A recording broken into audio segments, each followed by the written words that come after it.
Hi, I'm Shelley Goldstein. My website is Big Idea Company, and I'm here on EA Interviews. EA Interviews, episode 334. Inspiration, transformation, success stories, and the Imperfect Action Round. 7 days a week. Join Mario Ficini for today's Expert Authority Effect interview. Expert Authority World. You hear me on the mic, you see me, you watch me on eainterviews.com and Expert Authority TV. But have you considered speaking? Do you give presentations? Have you considered starting your own show? Maybe you want to, maybe you really just have this heart, this desire to serve your audience, to serve your prospects, to serve your tribe. But maybe you're being held back. I will tell you first and foremost, I was very shy as a child and I got picked on. And it wasn't till about 9th grade when I even decided to do something about it. I wasn't in therapy. And there's nothing wrong with it, but I wasn't doing that. There wasn't this big thing that happened. I wasn't doing self-help. I was in freaking 9th grade. Now, I know some of your kids are freaking geniuses and you have them in doing all kinds of stuff younger, as they should. I'm just saying I wasn't. But I got sick of being picked on and I was like, I'm not going through the rest of high school this way. So I go, what would I want? If I had a magic wand and could do whatever I wanted, I was like, well, here's what I enjoy. And I started going in that direction. Come to find out there actually is books on it. And I guess I just stopped caring. And it's real easy to say that, but how do you do that if you want to deliver your message and you want to break through, but you're afraid of speaking? If you're afraid of sharing that message, that's why I have Shelley Goldstein on today's episode, because we're going to be talking about breaking through your fear of public speaking. And I'm going to bring her up right after we thank our sponsor. Every business needs a book, including yours. And that's why I'm launching my new book to help you regardless of where you think your current writing abilities are. Visit eapublishingmethodbook.com today to learn the 7 steps to publish and promote your nonfiction lead and profit-generating business book in 8 weeks. Once again, that's eapublishingmethodbook.com. Here she is, ladies and gentlemen, Shelley Goldstein. Shelley, how are you feeling today? I am feeling terrific, Mario. Thanks for having me. Oh, it's my pleasure. I'm excited to hear what you have to say for everyone in Expert Authority World that may not want to public speak. They might have a fear of it, or maybe they're doing a little of it, but they're just reserved and shy about it. I mean, whether it's the boardroom or addressing an entire auditorium, it doesn't really matter. If you have any reservations, it's hurting your business, plain and simple, as far as I'm concerned. What would you say to someone who isn't feeling their full confidence in speaking publicly? Well, you're right. It's a typical concern of many people, a fear of public speaking or the ability to even connect. And the truth is, we do have it deep within us. We have our feelings and our beliefs. So the work that I do is to help you connect with those feelings and be able to communicate. And once you own that, because you own yourself, you own your identity, you feel good. You actually feel good and enjoy speaking and communicating. And others can feel what you're feeling just the same. That's how we connect. How do you help someone connect and feel good about themselves in public speaking? Well, I use these games. They're called ultra speaking. And it's a gamified approach to public speaking. So think about it. When we're kids and we're young, we have this beginner's mindset. There's very little judgment or hesitation. A bunch of kids get to, hey, let's go into the playground, and we run and we jump and we play, or we run off that dock into the water. We usually don't think about it. Maybe some of us do, but most of us just have that beginner's mindset. Well, as adults, as you explained, when you got older, even in high school, you were like, wow, I'm terrified, I'm shy, I'm going to change this. Well, let's go back to games. and express ourselves and play the games. And all of a sudden you're thinking, I'm playing a game. I got nothing to lose here. And when you start doing the work through the games and the exercises, they start unlocking different parts of yourself. And you realize that felt really good. Why am I holding back? What am I doing? And the whole idea of that whole process shows you that you can enjoy it, that it's actually freeing, whether you're playing a game or speaking in front of an audience of 1,000 people. I think games are a lot of fun, and one of the things, early on, like I was saying, I didn't have self-help books, and by all means, if you're listening to this and you have kids that are 6, get them started, get people like they're adults, get anyone started younger because it carries on. I've been thinking about some of the stuff. I started my first business when I was 12, and I was thinking recently the stuff I was learning at 8, 9, 10, 11, 12, like I was already incorporating it in my business at 12, 13, 14, 15. And a lot of it I'm still doing now, but I think back to like, where was the origin of this? And I'm like, wow, I was that young. So by all means, get them started. I'm just saying I didn't have the self-help books, but I was just sick of it.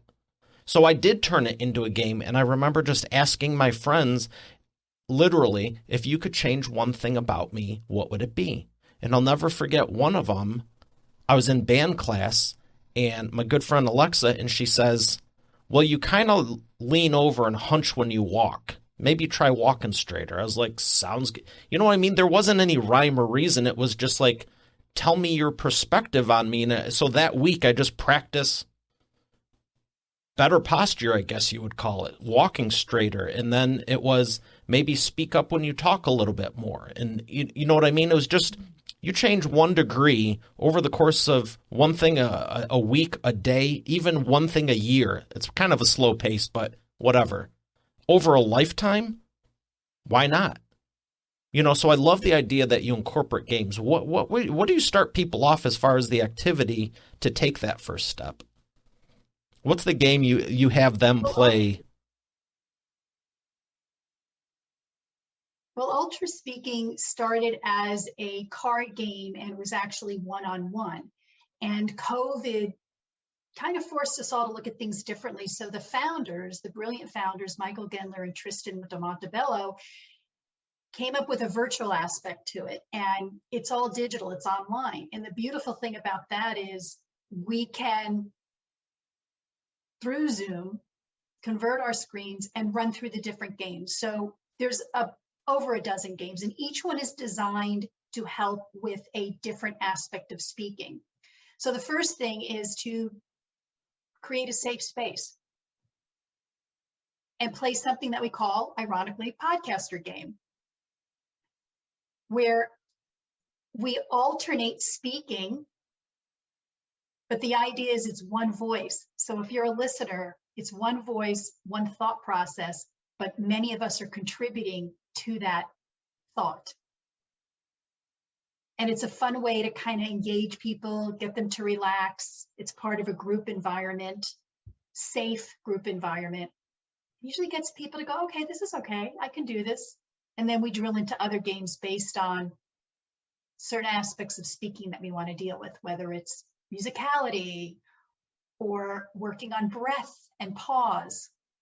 Oh, tell me more about the musicality.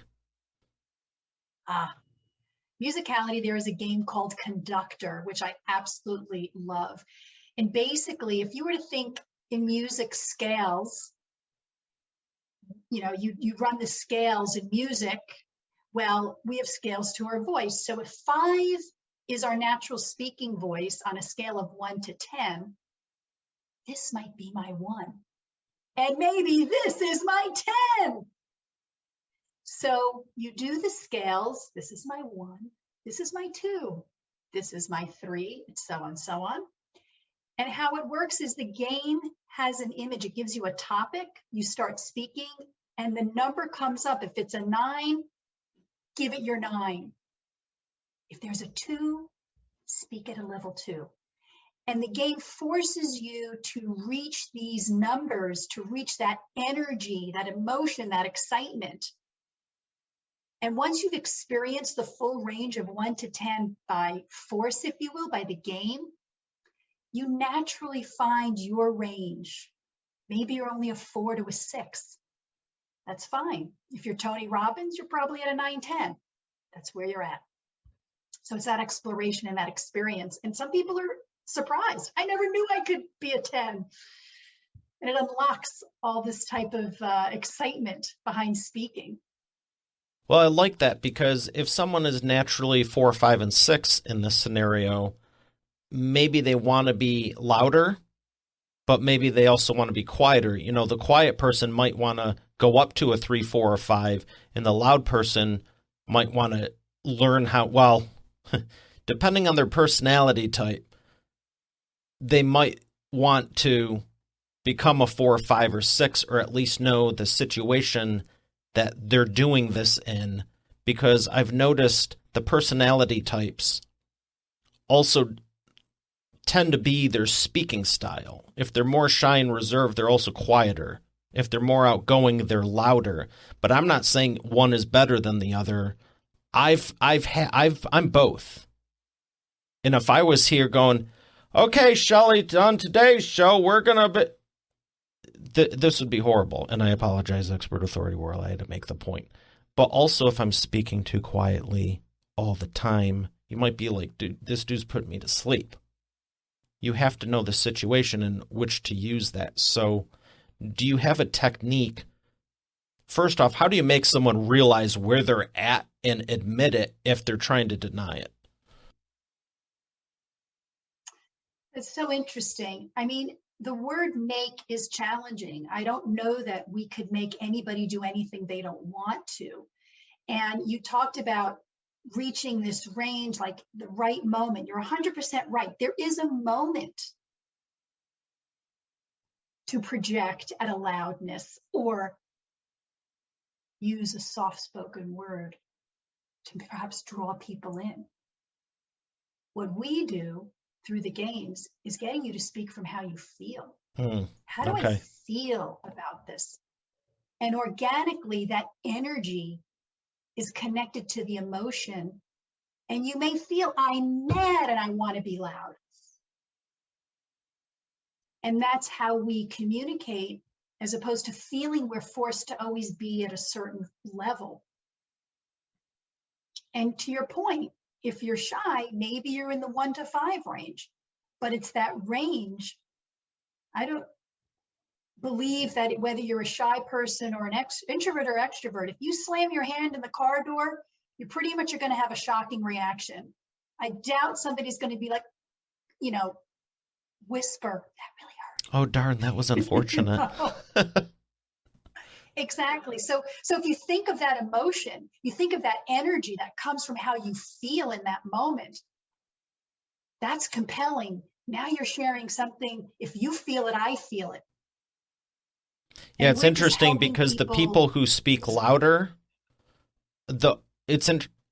whenever they're quieter, you almost ask, like, is something wrong? But for the quiet folk, I'm thinking of a couple in particular. They're cool as cucumbers, you know? Nothing phases them. They're there. They're enjoying the party, sitting in the corner, just observing everyone. That's me sometimes. But it's interesting when they're traditionally quiet and they never speak up. See, I can fluctuate it. Like right now, I would like to think I sound normal and, you know, we're having a great conversation, which I think we are. But they're just like always quiet. But then when they get a little bit heated, I got to be honest, it's kind of fun to just like, oh, well, is this passionate? Are you passionate about this subject? And it's like they're trying to be louder and they're trying to be angry and they're trying to be just like more, but they're still 3, 4, and 5. They're still just not over the top with it. And I don't know. I'm thinking of some people particularly. It's entertaining for nothing else, but I know that's like their max. So as far as having a fear of it, if someone's an entrepreneur or CEO, they need this in the boardroom. What if they are the quieter who can't get past the 3, 4, or 5? Or how would you say to break free from that? and just be able to command the room? Because there's a difference from I'm speaking at a normal level like I am right now, and I hope I am. I'm doing my best. You're speaking at a normal level. Everyone can hear you, to literally commanding the room and all eyes are on you and you're sharing your message. You can command the room at any decibel. Ooh, truly. Great Because expert it's authority the insight. quality of what you're. Okay. That's I'll let you true. sit That's with very that. true. I was just making an example to. So you can command the room at any It's about point. expression. Sure. It's the way you are expressing yourself, freedom of expression. And we feel we have to wear these personas for on camera, for on stage. And we have a different persona with our friends when we're casually socializing. And we have a different persona when we're at school. Well, no, we are who we are all the time. And there's appropriate moments and there's appropriate audiences, but you still need to be your authentic self. So the games are played to challenge you to get to that range. It's uncomfortable. Get comfortable with being uncomfortable. If you only speak at a 5, scream at a 10 and just, what does that feel like? You may be fine there and realize you've unlocked something about yourself that you haven't been able to express yourself openly and honestly. And at the same time, you may say, well, I'm really only at a 7 and that's where I'm comfortable. That is fine as long as that is where you have explored. But we don't know unless we get there. So it's more about being comfortable in your own skin than being at any certain level vocally, or volume-wise, I should say. Exactly. So you're sharing a lot of great insights on how to change it and amplify and lower key it. That's a new word I just made up. I know it's wrong, but whatever. What would you, let's take it back to the beginning with, if someone is just afraid to even start, they don't want to play the games, they don't want to do any of this, but they do want to share. What do you find is holding people back that just have a death grip of public speaking? Maybe it's worse than death. They'd rather die than public speak. It is their number one fear. How do you break them free from that if they're just resilient? Not resilient, that's a good thing.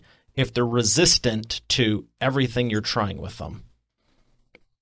Have you had any clients that they just have zero desire whatsoever, but someone encouraged them, or is there always at least a seed of, I want to become better, I just don't know how? Well, the first question I would ask if I sense resistance is, you signed up for this course, for this training, so you're here. Let's guess that you want to do the work. And you were uncomfortable before you got here. It was uncomfortable hitting sign up, register, pay, book a session with Shelley. So we're here. Let's let it rip. And usually they'll sit there and they'll be like, all right, I'm here. And I create a safe environment. Hey, I mean, right now I'm live with your audience, but when I work with clients, it's one-on-one. It's just us in the Zoom room. We're not recording. Nobody else is here. What happens in Zoom stays in Zoom. And you have the moment to say whatever you want, go wherever you want, scream if you want. And invariably, I could say this with 100% certainty, it unlocks a magic. And they're like, God, that felt so good. I got to be myself. Those moments give me the chills. Those moments make my work all the more honorable and engaging and exciting, because it's really tapping into that. It's really, for me, giving them the moment to let go and be themselves and have full self-expression. That's my goal. What would you say are the, let's say, top three things? If there's more, you can say them, but what would you say are the top reasons that people are afraid of public speaking? One is they don't feel they have anything of value to say. Nobody cares what I think. I have a stupid question. Not true. Because invariably when you're in a conference or in a Q&A and someone asks the question, like, yeah, that's the question I was going to ask. So right there, you've proved yourself wrong. People have a fear of public speaking, as you mentioned in the beginning, some more so than fear of death.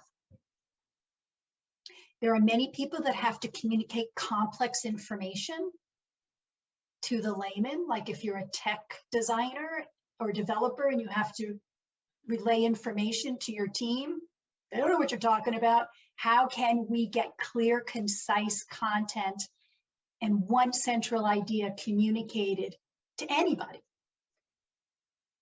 People say they forget their script, their lines. The slide didn't come up. What do I do? What do I say? All those things, recovery, speaking on the fly, that's what we address. And the methodology of ultra speaking, the games, is to speak before you think. Kind of an interesting process. Yeah, it's interesting you bring these up because I think everyone has something to say, but it's that hesitation. And do you know where it stems from? I mean, if they don't think they have something to say, or do you think it has to deal with self-worth to a degree? Absolutely. And it's also a trust in ourselves. Do I trust that what I'm saying has value? Do I trust that I can say something honestly about what I feel or that makes sense to the audience? Okay. Yeah, because I think everyone has something to say, and I think it's that grade school thing where it's like you're asked to read, and since you've never read in your life before, everyone laughs at you, and I don't know where it stems from, but it's interesting, and I love helping people break through just in all areas of their life. But I mean, it makes sense if you go to do something for the first time, you're not going to be good at it. Heck, take podcasting. Oh, what if my first episode isn't great? I'll give you a tip. Your first 100 are probably not going to be great, but you do it anyway. Well, that's fine when you're older, but if you have all this head trash from a child, or even as a child, well, I got ridiculed in first, second, and third grade. Well, yeah, of course you don't want to say anything by fourth. 2, 3 more years pass, and now you're the one in high school who doesn't want to be the one talking to anyone. That's not good for anyone. And the other point you made about the communication, I think there's a ton of people, whether they're good speakers, inflection, they know all the little things, they don't know how to communicate crap. They're trying to convey a thought to the team. They're trying to convey it to a client. Here's a big one. Convey your message and your unique selling proposition to your prospect without being on the phone with them, without having them in front of you, without them in the room. You want to know how good you are at marketing and selling and you're refining your message? Do it to a bunch of complete strangers you can't interact with real time. If you can't make your point there in a headline or a subheadline, you've lost. So I really appreciate you talking about this because there's so many people on different levels. I mean, if they don't want to speak, they need to get past that. But even once you do, I know a ton of people, I love speaking. That's good for you. You're not good at it and you don't have much to say when you do. You don't have a fear of it. You're past the first hurdle. I still have no clue what the heck you're saying to, give me your elevator pitch. Well, do we have 35 minutes? Because that's how long they need. What would you say to someone who can't give a 30-second elevator pitch? Interesting topic because I work on that very thing with my clients. We work on a 30-second elevator pitch. And you know what? Try to do it without telling me your name, what your profession is, or your URL of where I can find you. And the people that have the most compelling elevator pitches connect with a story. And they will always remember how you feel, how you made them feel. A Maya Angelou quote. It's not what they may not remember what you say, but people will remember how you made them feel. You start with a compelling story. I sucked at giving interviews. My first 100 interviews were so bad, it was embarrassing. But here I am. I worked at it. I stayed with it. And through playing games and learning how to speak through games, I learned to have fun in interviews. And here I am today, having fun on interviews. I'm a public speaking coach. I like that. And we play games. That would be my pitch. I like that. It's clear and concise, and you obviously have refined it and have the emotion in it to it too. There's some people that just say it, even if it's a okay message, not bad, but not fantastic. There's just no emotion. There's no energy behind it. It's like I help people set up for parties. Do you even like parties? You know, I love that you say playing games. But there is something to be said about the energy behind the message. So I appreciate everything you've been sharing. And I just felt like you had so many stories when I was asking you, what do you work on with your clients? How do you walk them through this? And I could feel that you really enjoy giving them that breakthrough, really giving them that transformation. Who would you say is your biggest success story to date? I had the rare privilege of running a workshop for the Girl Scout leadership group. 30 young adults between ages of 14 and 18. And to see them engaged, some of them were, I learned after the session, were terrified to speak up. Were nervous about going on job interviews and college interviews.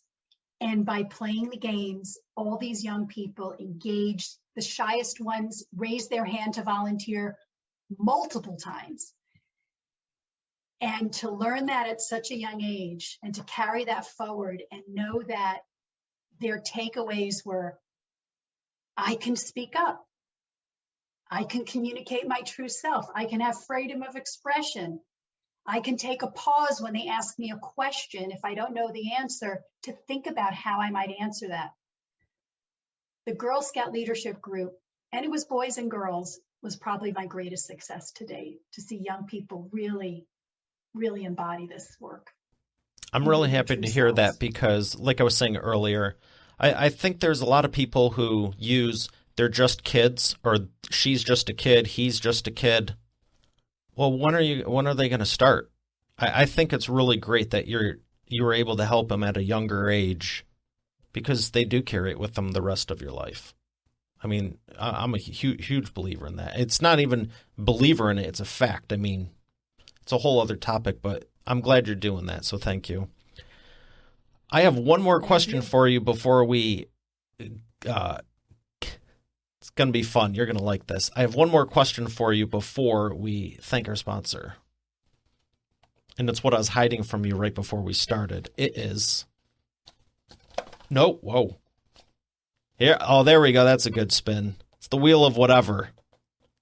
You want yellow or black? Yellow. Oh. All right. My question for you is, who is someone that you would love to work with that you haven't been able to yet? And there's no one off limits, whether you think they're unattainable celebrity, big business person, or whoever.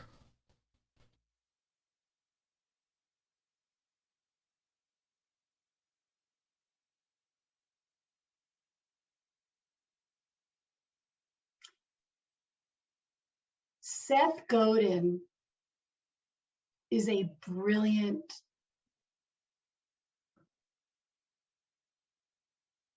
thought leader in what he does. I would love to work with him as a communicator, because what he says is incredible. How he says it,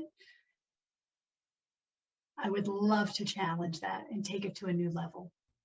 Excellent. I do like him. Great answer. All right, we are going to thank our sponsor and come back for the Imperfect Action Run. You've heard me say every business needs a book, including yours, and it's true, and that's why I'm launching my new book at eapublishingmethodbook.com so you can learn the 7 steps to publish and promote your nonfiction lead and profit-generating business book in 8 weeks. But you know what?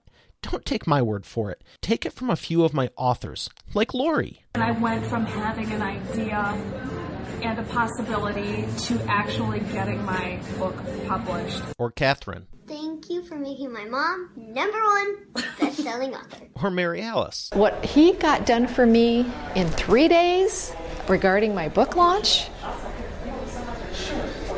unmanageable. John Cody. I've worked with Mario over the phone and online, and he's been very helpful in getting me where I needed to go with promoting my books. Rocio. There's no way in the world I would have been able to do this with somebody else. I've attempted it in the past. It didn't serve me. As a matter of fact, I ended up more frustrated than anything. So this has been a very seamless process. Adele. If you're looking for an amazing business coach, I highly recommend Mario Ficini. Or Bill Benner. I can't make a higher recommendation than to work with Mario Ficini. He has been great for me, and right now I won't work with anybody else except for Mario. Hey, their words, not mine. Visit eapublishingmethodbook.com to get your copy, and I look forward to hearing your transformation as our next video success story. Once again, that's eapublishingmethodbook.com. And we are back with the Imperfect Action Round. Shelley, are you ready to take imperfect action? Always. I got 3 questions for you. Rapid fire answers, 60-second or less. The first one is, what is the fastest path to the cash?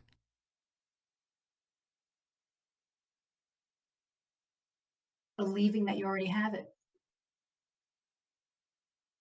Very good. Number 2, what is the biggest problem you see your prospects making and the fastest way for them to fix it? Not being afraid to express themselves and share stories so they connect on a human level, because we're humans doing business with other humans, not machines. Oh, I like that a lot. Number 3, what is the best way to maximize customer lifetime value? Let your customers know, your clients know that you value them, that they bring you as much gratitude and joy, and that you can improve their lives and make them the best they can be. Very good. What books would you recommend to Expert Authority World that have helped you?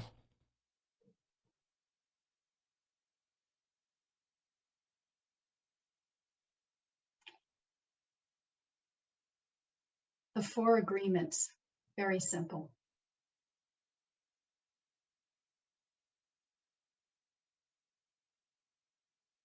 That's Don Miguel Ruiz.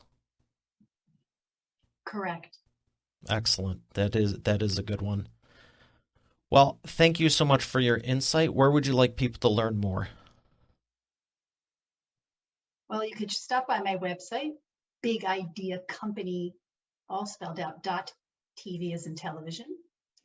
And also look up Shelley Goldstein at LinkedIn. And I have all the information there. And you can also find me at ultraspeaking.com to learn about how you can play games, to send an email and ask me some questions. Excellent. Well, thank you again, Shelley. It's been a pleasure. Oh, the pleasure's been mine. Thank you, Mario. Enjoyed this thoroughly. You're very welcome. And Expert Authority World, we have another great episode here today. I'll see you tomorrow. Have a great day, and God bless. You're already the expert, but have you transformed your expertise into a tangible asset that will generate qualified leads while increasing profit for you 24/7? And if so, how well are you promoting it? With my new book, The Expert Authority Effect Publishing Method, I take you through my process step by step. Visit eapublishingmethodbook.com today to learn the 7 steps to publish and promote your nonfiction lead and profit-generating business book in 8 weeks. Visit eapublishingmethodbook.com to get started now. Once again, that's eapublishingmethodbook.com. Thanks for listening to today's episode. I would love to know what you enjoyed most from it. If you haven't done so already, I invite you to connect with me on my new LinkedIn. You can go to it directly at eainterviews.com/LinkedIn. Once again, that's eainterviews.com/LinkedIn. Lastly, check out the full eainterviews.com site for complete show notes, the full interview video experience, links to the resources we mentioned, and more. Have a blessed day, and I'll see you on the next one.